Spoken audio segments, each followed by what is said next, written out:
Bonjour, chers internautes de DJFM.com. Nous avons le plaisir de recevoir aujourd'hui avec une certaine minute, M. Babacar Diop, président du mouvement Ali Donel. Bonjour, M. Fall. Je commence d'abord par remercier, mais saluer tous les auditeurs de IGFM, tous les auditeurs du groupe Futur Média. Et je salue de passage votre président-directeur général, monsieur le président Youssou Ndour, ainsi que tous les employés de cette structure.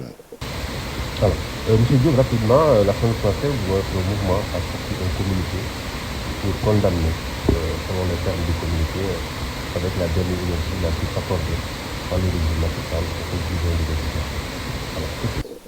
l'éducation. Effectivement, nous avons tous constaté, en tout cas ce qui s'est passé, la mascarade qu'ils ont organisée sur le dos des populations.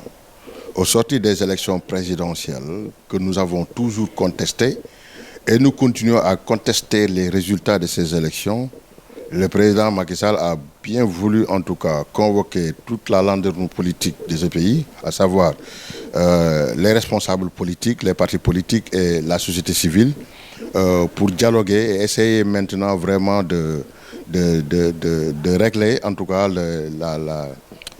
comment je peux dire, les problématiques en tout cas de la politique sénégalaise. Aujourd'hui, ils ont vraiment monopolisé toute la presse sénégalaise durant 2 ans, vraiment échanger entre eux et prendre des décisions qui ne sont pas en tout cas que les populations ne sentent pas. Et c'est vraiment quelque chose de déplorable. C'est quelque chose que les Sénégalais n'attendaient pas. Les points forts des assises nationales n'ont pas été respectés, à savoir la liste unique, à savoir changer l'article L31 et L32, et maintenant aussi permettre maintenant aux Sénégalais vraiment de faire leur choix librement. Nous avons constaté qu'ils ont pris 25 points, mais ces 25 points n'ont pas vraiment impacté sur la vie des Sénégalais, ils n'ont pas tellement impacté sur le chéquier politique, en tout cas sur le calendrier électoral. Donc ce qui nous intéressait le plus, c'était l'article L31 et L32, mais surtout le bulletin unique pour vraiment limiter les cas de fraude aux élections, que ce soit électorales, que ce soit les élections locales, les élections présidentielles ou les élections législatives. Mais nous avons constaté qu'ils n'ont pas accepté, ils n'ont pas en tout cas, ne sont pas tombés d'accord sur la liste unique. Ils ne sont pas d'accord sur l'article L30 et L32. Et moi, je pense que c'était les points essentiels du dialogue national. Alors, bulletin unique, bon, on a vu ici des changements de régime sans bulletin unique. Alors, ouais, plutôt lié à des raisons de coût, des questions de transparence. Moi, je pense que en dehors de ce bulletin unique, on devait avoir un ministre de l'Intérieur indépendant, qui ne sera pas issu en tout cas d'un parti politique. Macky Sall ne l'a pas accepté. On avait... Non, mais il avait... Non, il ne va pas changer d'avis. Nous connaissons Macky Sall. Il a en tête un 3e mandat. Et ce qu'il avait fait lors des élections présidentielles 2019, c'est ça qu'il compte faire. Mais il aura une opposition unie en face de sa personne. Maintenant... Là, M. Diop, l'actuel ministre de l'Intérieur, Antoine Diop, à ma connaissance, il n'est pas de la paire. Hein? Non, il est de la paire. Non, il est de la paire. Moi, je pense qu'au contraire, tous les... L'ancien ministre de l'Intérieur qui était là, qui était officiellement de la paire. Mais moi, je pense que l'ancien ministre de l'Intérieur, Aly Ngouille Ndiaye, est beaucoup plus neutre que ce ministre de l'Intérieur-là. Ce ministre de l'Intérieur, il faut que les gens maintenant, vraiment, savent que Antoine Félix Diome est le principal, vraiment, c'est l'instigateur, vraiment, des arrestations, des incarcérations, de l'incarcération, autant pour moi, de Karim Wade et de... Non, Antoine Félix Diome n'est pas un modèle, vraiment, pour organiser des élections libres et transparentes dans ce pays. Les Sénégalais le connaissent, on n'a pas confiance en lui. On n'attend absolument en tout cas rien de Félix Antoine Diome. Et je pense que si vous vous souvenez, les 2 alternances ont été organisées par des ministres neutres. Et je pense que Antoine Félix Diome est loin d'être un... Ce bulletin unique nous permet aujourd'hui de limiter les fraudes. Je ne dirais pas que ça peut vraiment éradiquer les fraudes, mais ça peut vraiment réduire le taux des fraudes. Alors, maintenant, la troisième chose, c'était qu'un président ne doit pas être tête de parti, chef de parti. Aujourd'hui, Macky Sall ne l'accepte pas. Donc, vous voyez que tous les points forts de ce dialogue-là, Macky Sall ne l'a pas respecté. Donc, moi, je pense qu'on ne doit pas attendre de Macky Sall, un homme d'État, quelqu'un qui s'engage et qui respecte ses engagements.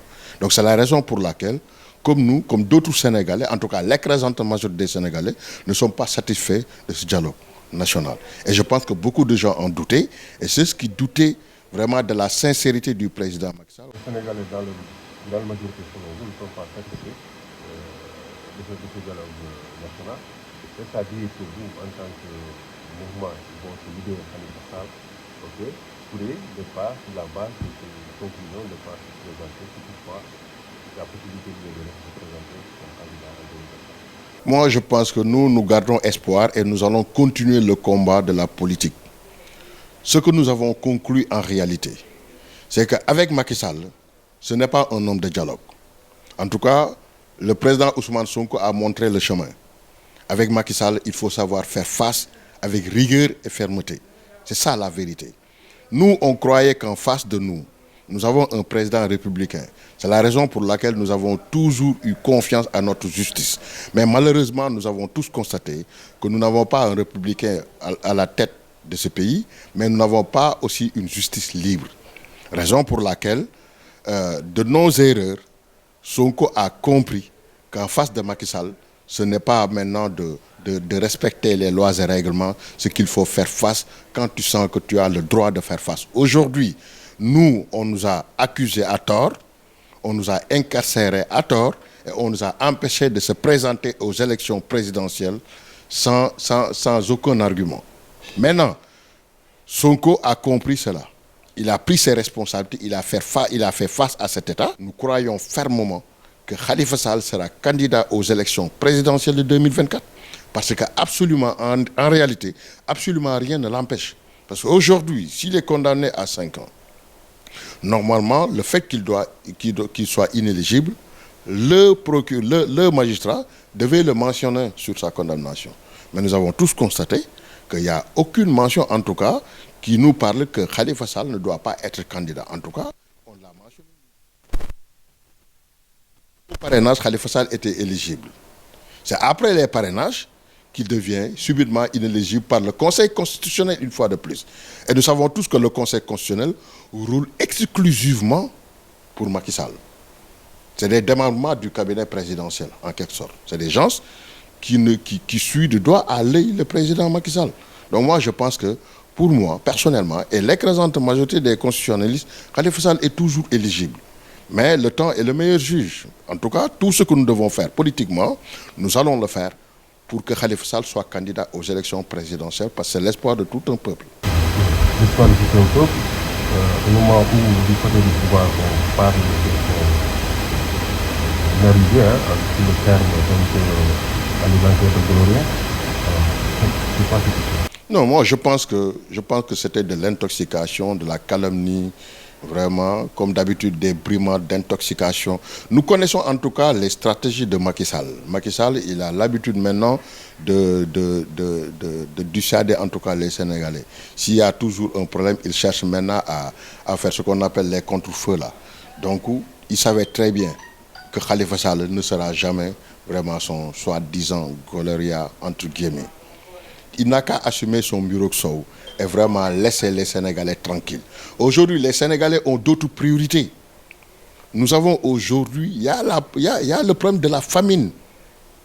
Au fin fond du Sénégal, il y a des gens qui ne mangent pas. Aujourd'hui, l'éducation est paralysée. Il y a le troisième vague du Covid-19.